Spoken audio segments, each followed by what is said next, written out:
I lost something once. I lost something I couldn't live without. My sarcasm. マジかよ。リチャード。またチーズ置きっぱなしだよ。ちゃんと冷蔵庫にしまっといて。うかりしてしまいました。お客さんでめっちゃ忙しかったんで。お客さん一人もいないじゃん。いや、逆になんで嘘をついてんの？お客さん誰もいないくせになんでお客さんで忙しいって言うの？あ、ジョーク。嘘ってどこが面白い？ただ、I was just being ironic. いや、こうやって嘘をついてると、リチャードがただの嘘をついてる人だと思っちゃうよ。そうなんですか。じゃあ、とりあえずチーズ入れとく。Can you believe that happened? Well, this is girthy, you know? Can you believe... Sarcasm is my go-to form of comedy. That was like 60% of my personality gone. I don't know how I'm gonna survive in this country. Maybe I should just end it all now. Do you know what I mean? Maybe I should just literally shoot my... Sarcasm doesn't exist in Japan. Or does it? Now, while I agree with this statement to a certain degree, I feel like there's a bigger picture. Sarcasm doesn't exist in Japan as we know it. I look like such a predator, man. Just to clarify, I'm not a predator. Or am I? Okay, you know what? I'm sorry. They understand what it is. They just don't think it's funny. Sarcasm is very common in the English-speaking world, right? But being from the UK, we do a lot of deadpan humor, saying a bunch of outrageous stuff with a very straight face. I am thinking about going gay for a bit. Do you know what I mean? Like a gap year. And in stand-up comedy, it involves misdirection and over-exaggeration, that kind of stuff. And then, they start to talk to me a little bit more and, they get to know me a little bit and they, put two and two together and they're like, oh, okay, like, I see why your dad left you. I think that's one of the reasons why we laugh. Kind of like, how can you say such outrageous things with a straight face? Do you know what I mean? Like, there are times where I wish I was just sucking on his cock. Not telling them that we're joking. Subtlety is the key word here. Now, in Japan, don't get me wrong, they're very good with subtlety. In fact, they're probably one of the most subtle people I've ever known. You will ask them, do I look good today? They will subtly lie to your face. Tanaka-san at the curry shop basically told me, if you say things with a straight face, be prepared to be taken seriously in Japan. Because it's not a common way of expressing comedy. There have been times, where I've said the most outrageous things to Japanese people with a straight face, and they've been like, "Oh, so nanda." Stand-up comedy, is it a thing in Japan? Not really. It's actually a very, very, very small niche. It has been growing thanks to a few select stand-up comedians such as Yurié Collins. She's going to be talking a little bit more about it, her experiences as a comic, stand-up comic in Japan. Bilingual comedian in Tokyo. I'm biracial, I'm bilingual, bipolar, bisexual, both at play. But yes, in my experience, personally, it doesn't really work every time to translate my English set into Japanese. It's kind of like you need to make it more obvious for them that this is now the punchline. As Mr. Tanaka said, you need to kind of say stuff with a funny face so that you can be like, yeah, you can laugh now. I'm saying something funny right now. The subtle, dry humor is maybe not as familiar. ごめんね、田中さん。ポルノの撮影でめっちゃ残業させられちゃって。AV やってるんですか？ Sorry I'm late. It's just my part-time porn star job. Made me work overtime again. ははははは。ふざけないでカード押して。Is anyone feeling that? Is it just a little bit like you could just kind of tell? You could kind of tell. But in Japanese, the Tanaka-san wouldn't expect me to put comedy packaged in a little sarcastic package. He's just like, first of all, why are you doing porn on your lunch break? And second of all, that's not a funny joke.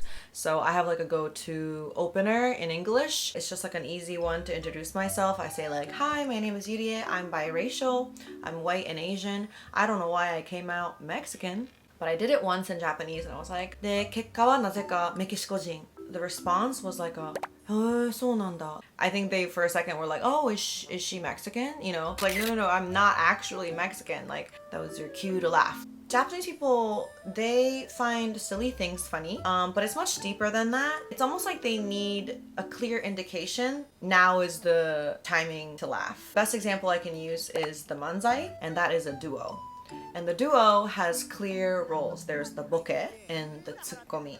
Boke is the person who is always kind of making these outrageous statements. He's very silly. And then the tsukomi has like the clear, these like sharp lines that point out how ridiculous the boke is being. And that is the clear, sharp cue that allows the audience to like laugh. Like those are the punchlines. びっくりしためっちゃびっくりしたもう家族割びっくりしてんけどその家族割にお前いつから入ってんのそれ Contrast is a really, really big thing. With deadpan comedy, the contrast of the ridiculousness of what they're saying versus the straight kind of expressionless face with the manzai and the tsukomi and the boke, there's a contrast there as well. Japan is a group mentality society. An example everyone's seen is you're at a red light, there's no cars, but the herd of people, no one's gonna cross the street. Unless one person crosses the street. 赤信号みんなで渡れば怖くない. But no one wants to be that first person. So I feel like same with laughter. If you're in the audience and if you're waiting for the cue to laugh, the tsukomi serves a very important role, and it's just like a release. You kind of need to feel it out sometime. Oh my god, I got potatoes in the oven. One second. Can't believe it. Burnt my fucking potato. Shiba, these are hot. Aish. The roast potatoes. It's not too bad. They're a little bit shriveled up, kind of like a testicle thing, but there's no potato left on the inside. I've just got crisp on the outside. I've just got hollowed out, bro. And now is your cue to laugh. I remember when I was a kid, my mom like wouldn't get his jokes, but clearly it was funny because everyone was laughing.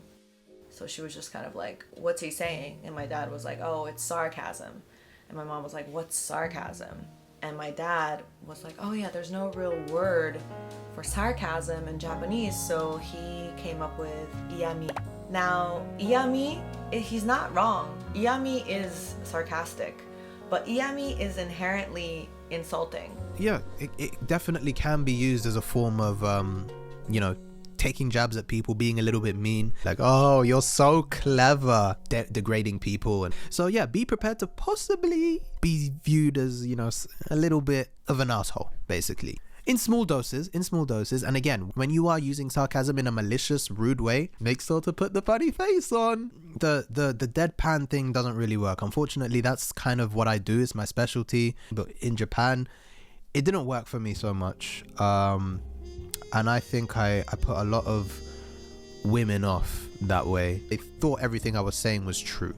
The fact that I am a transsexual, or, I escaped from slavery last week and now I'm here living as an illegal immigrant. They probably believed me, and that's probably why I never really heard from any of these women again. However, if they'd gotten my sense of humor, if I had actually maybe said it with a funny face, like, yeah, I escaped slavery last week and I'm actually here as an illegal immigrant, I actually think they would have laughed and they would have found it funny rather than disturbing. Japanese stand-up comedy is still alternative. So people who come see Japanese stand-up comedy, they are interested in this alternative form of comedy that is not really available on TV. Obviously, stand-up comedy, like in the English-speaking world, is filled with political humor, sexual humor, identity, racial, all this stuff. It's very charged, right? It's very it's the stuff we want to hear. And I think there's maybe a craving for that in Japanese society, things they don't necessarily get to see on TV.